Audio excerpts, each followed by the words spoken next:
Seja muito bem-vindo à live do Ministério de Casais da Sexta Igreja Presbiteriana de Uberlândia. E hoje eu gostaria de falar sobre o segundo tempo. Quando a gente pensa nisso, né, já vai para o futebol, que tem 2 tempos de 45 minutos, né, em circunstâncias normais, e um intervalo. E eu me lembro de uma história que aconteceu em 1919, que eu li, né? Que um rapaz chamado Roy Heikkels, um grande jogador, a estrela do time, ia ter um grande campeonato que estava movendo o país, todo mundo atento a esse jogo e todo mundo esperando muito desse rapaz. E o que acontece foi que o primeiro tempo aconteceu e ele foi muito mal. Ele jogou muito mal, ele foi um fracasso. E daí chegou o intervalo, esse menino estava triste, acabado, e o técnico chega para ele e diz assim: o jogo ainda não acabou, volte ao campo, lute e vença. E foi isso que esse jogador fez. Ele foi, lutou e o time dele ganhou. Quanta coisa pode mudar em 45 minutos, em segundos, às vezes, na nossa vida, não é verdade? Nós estamos vivendo um momento em que as coisas viraram de ponta cabeça. Eu não sei você, mas quanta coisa mudou no último ano que nós passamos. Eu fico pensando nisso, e eu fico pensando no meu coração. Eu quero trazer à memória o que me traz esperança. Eu fico pensando nesse período como um intervalo de preparação para o segundo tempo. E mais do que nunca, eu fico pensando que eu tenho que procurar meu técnico, meu Deus, para pedir orientação, para pedir força, para pedir ânimo, porque o jogo vai continuar, se Deus assim o permitir. Nós não estamos sós, nós temos um Deus que cuida de nós, um Deus de projetos. Em tudo Deus tem propósitos. E eu me lembro da história de Moisés. Moisés viveu por volta de 1500 a.C. E a história de Moisés é muito bem relatada em Atos, capítulo 7, né? Eu acho lindo, né? Quando Estevão, perante o Sinédrio, ele vai se defender e ele começa lá, resumindo a história, contando a partir de Abraão, e ele vai chegando, né, contando, e ele, no versículo 17 do capítulo 7 de Atos, ele fala assim: como se aproximasse o tempo da promessa que Deus jurou a Abraão, o povo cresceu e se multiplicou no Egito, até que se levantou um rei que não conhecia José. José tinha levado o povo de Israel para o Egito, e o tempo passou e eles se tornaram escravos ali. E um rei apareceu que não tinha conhecimento de José, de toda aquela história, e ele então, ele vê aquele povo se multiplicando, e ele fala, isso é perigoso, e ele manda matar os meninos que nascem. E nesse período, no versículo 20, nasceu Moisés, que era formoso aos olhos de Deus. Por 3 meses, ele foi mantido na casa de seu pai. Vocês estão lembrados que Joquebede mantém o seu filhinho, né, vivo, escondido na sua casa por 3 meses. Daí, quando foi exposto, a filha do faraó o recolheu e criou como seu próprio filho. E Moisés foi educado em toda a ciência dos egípcios e era poderoso em palavras e obras.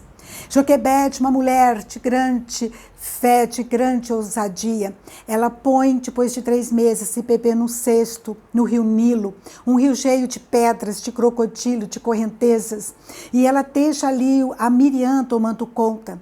E a filha de Faraó, ela vê aquele bebê. E é interessante que a filha de Faraó poderia ter jogado Moisés no rio.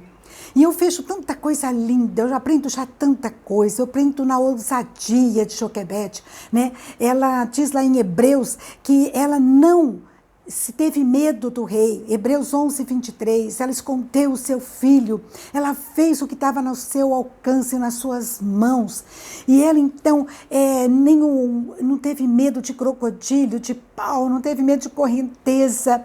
Ela colocou seu filho ali. Ou seja, ninguém iria escrever a história da vida do seu filho. Faraó nenhum ia escrever. Isso era uma mulher de ousadia, com fé. Que eu e você possamos começar aprendendo aí como nós precisamos ter fé. Fé com ousadia, de entender que só Deus tem o poder sobre a nossa história. Se as portas se fecham, se as portas se abrem, é Deus. Não é fulano que despediu o meu marido, mandou embora. Não, é Deus que permitiu, porque Ele tem algo melhor. Eu creio no poder dEle de mudar a nossa história, de nos levar para o segundo tempo, né? Então, essa primeira fase de Moisés, no versículo 22, resume bem.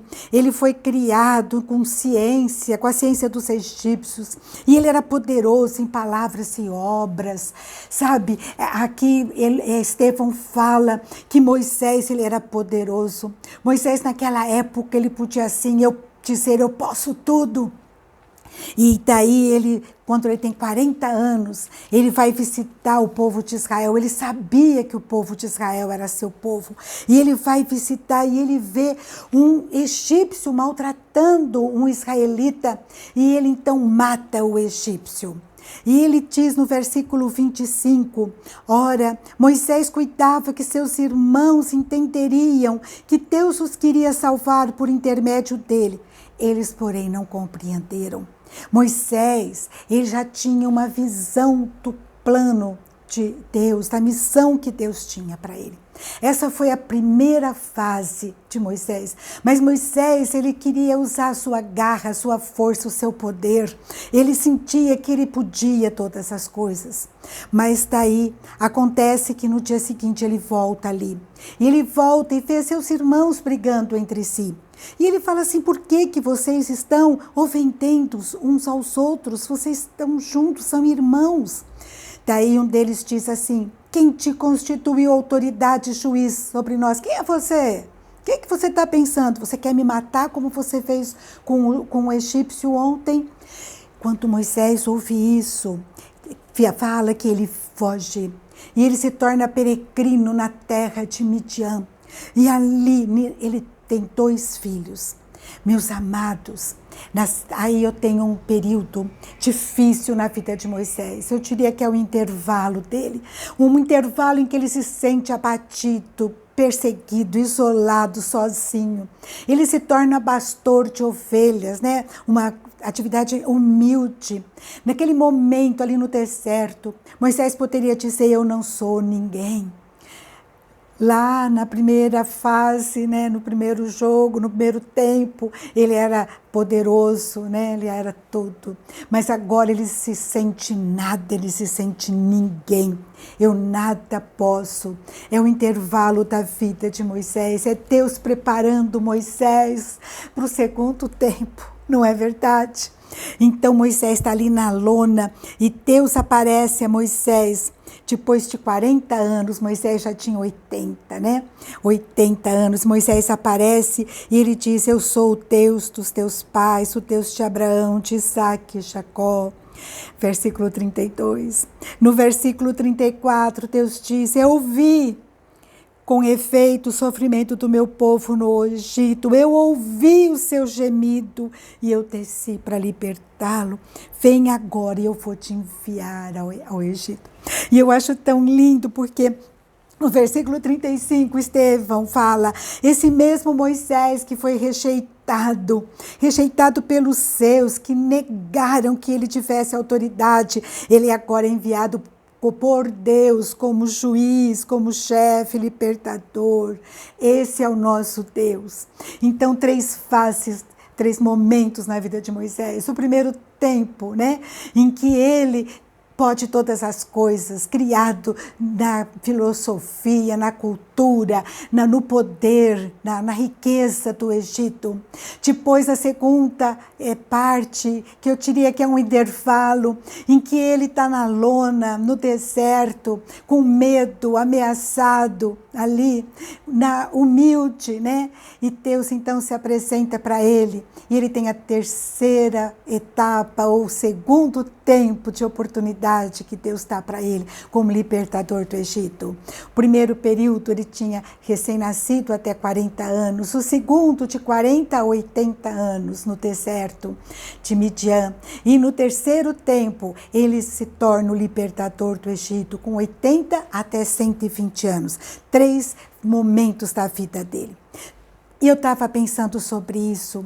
Tem gente que empaca, né, na mediocridade de se achar poderoso porque tem títulos, porque tem fama, porque tem dinheiro, né? Você sabe com quem você está falando, acha que pode todas as coisas, né? Pode ter carisma, pode ter eloquência, pode ter o que for, mas se não conhece a Deus, não é nada. Conta-se a história de um pastor, né, que ele foi num grande evento. E lá tinha um poeta, e esse poeta ele falou, ele declamou o Salmo 23 com uma maestria, com aquela declamação perfeita, aquela dicção, aquela eloquência, né, que fluía. E todo mundo ficou admirado. E esse velho pastor, ele vai também ali.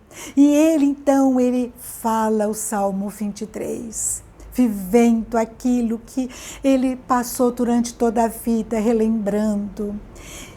Quando ele termina, todos choram. E aquele poeta diz para ele: eu conheço muito bem o Salmo 23, mas você conhece o bom pastor.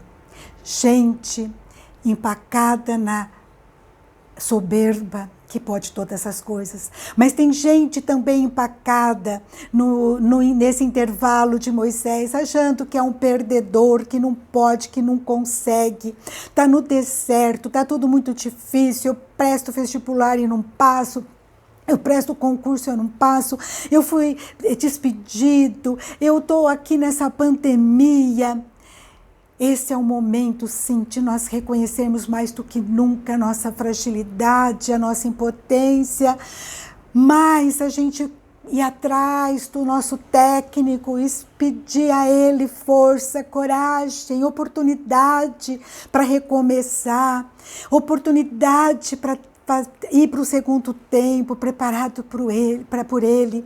É o momento de eu refletir aquilo que eu tenho errado, aquilo que eu tenho feito que tem desagradado a Deus, reconhecer meu pecado e me dispor a enfrentar o segundo tempo, a fazer o que eu preciso para mudar, a perdoar, a pedir perdão para quem eu feri, a pedir a Deus que me ensine santidade, a pedir a Deus que me ajude a enfrentar o segundo tempo.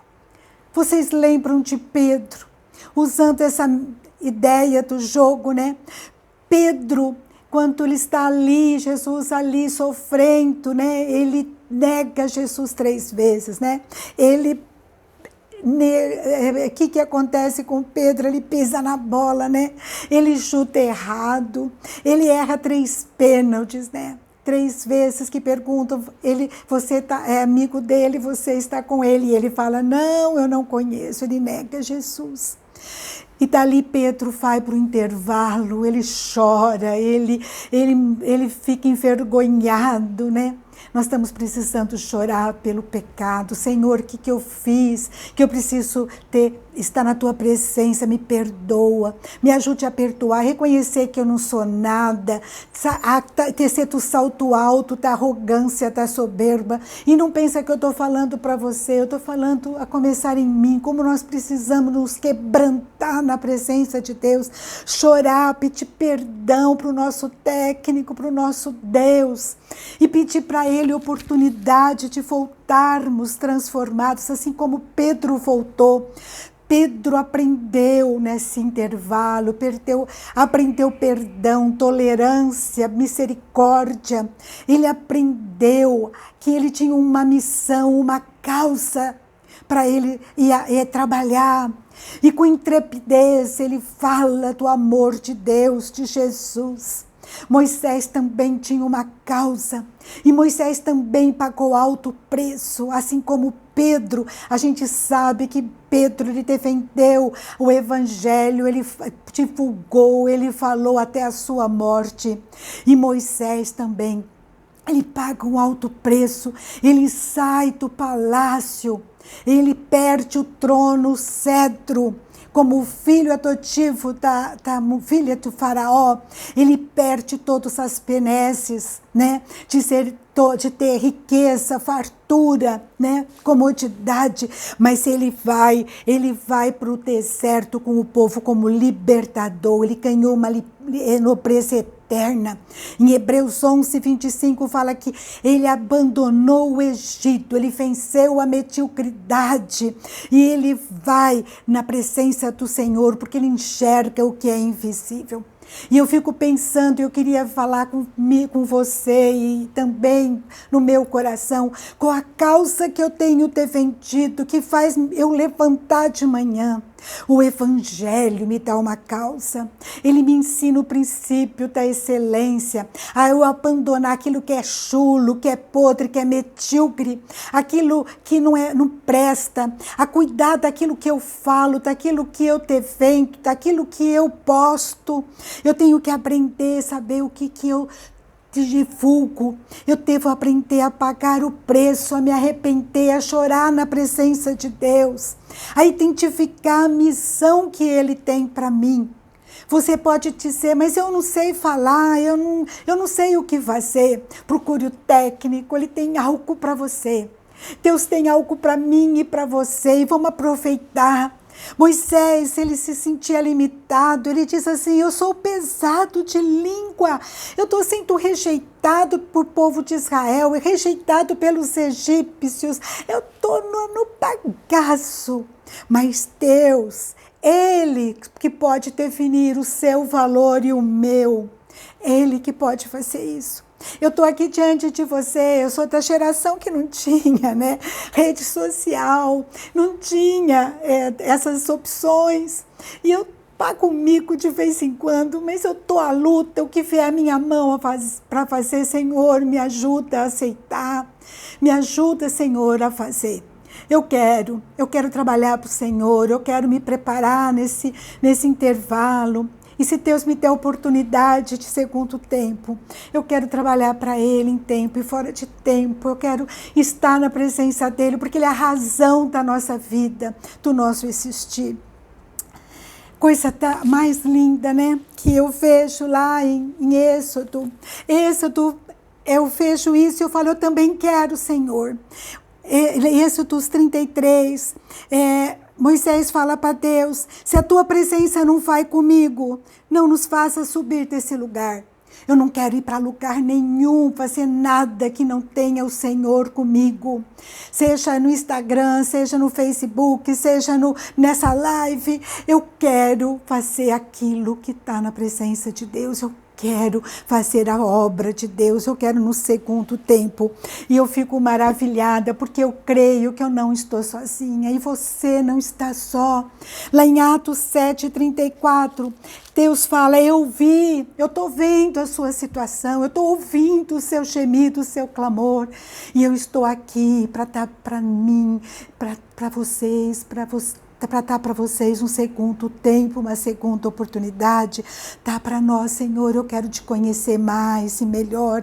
Peça perdão, peça orientação a Deus, peça a Deus força para lutar, para vencer a limitação que você tem. Eu tenho feito isso, pedido a Ele, né? Limitação que eu tenho, que eu reconheço, limitação que os outros jogaram, né, em cima de mim, mas eu sou grata a Deus por tudo, pelo meu passado difícil, pelo momento difícil que nós estamos vivendo, porque Ele tem me levado aos pés de Jesus. Jesus que pagou um alto preço para estar conosco. O sangue de Jesus, né, que nos comprou e nos dá novas oportunidades. Eu creio que nós estamos no intervalo, nos preparando para o segundo tempo, e Ele está chegando. Amém? Eu lembro de uma história de um pastor.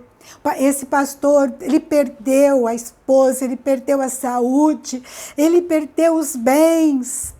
E ele então chega nas madrugadas, na presença de Deus e fala: Senhor, eu não quero perder a chance, a oportunidade de falar do Senhor.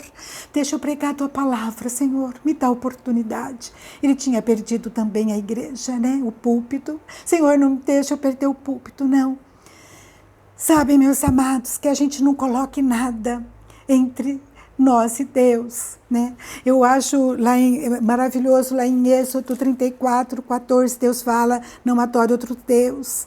Eu sou zeloso, Deus é um Deus zeloso, Ele zela por mim e por você. Não coloquemos nada na frente dEle e vamos lutar, vamos nos comprometer, vamos chegar na presença dEle. Senhor, quebranta meu coração, eu estou frio, eu estou mal-humorado, quebranta, que eu chore na tua presença, que eu me disponha e que eu saia dessa pandemia mais forte, mais disposto, mais disponível na sua obra. Eu vou agradar a todo mundo? Ah, não, com certeza não, mas eu quero agradar o Senhor, Deus zeloso, Deus que faz maravilhas. Eu quero falar do teu amor, da tua graça, Deus que cuida de mim em todo o tempo. Cuida de mim em todo o tempo. Em Salmos, capítulo 37, Deus fala para mim e para você que Ele firma os nossos passos. Mas se nós cairmos, podemos cair. Nós não vamos ficar prostrados, porque Deus me segura e te segura pela mão. Eu não sei se você está enfrentando momentos de depressão, de angústia. Estende a mão a Deus, fala: Senhor, me segura pela mão, me puxa, me levanta, me mostra o que o Senhor quer da minha vida. E pega versículos bíblicos, cola na geladeira, no armário, na estante.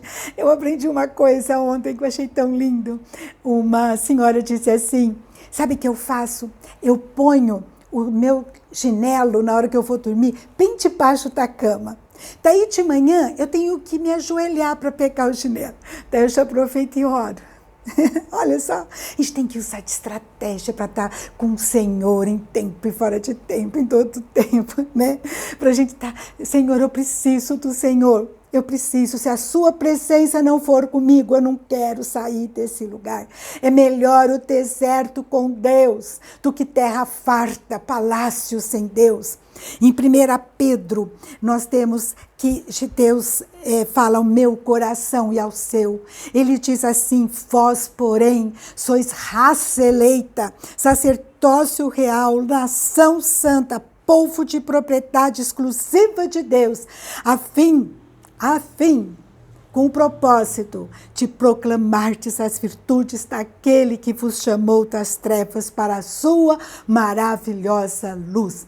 Nesse jogo você não é estrela, eu não sou estrela.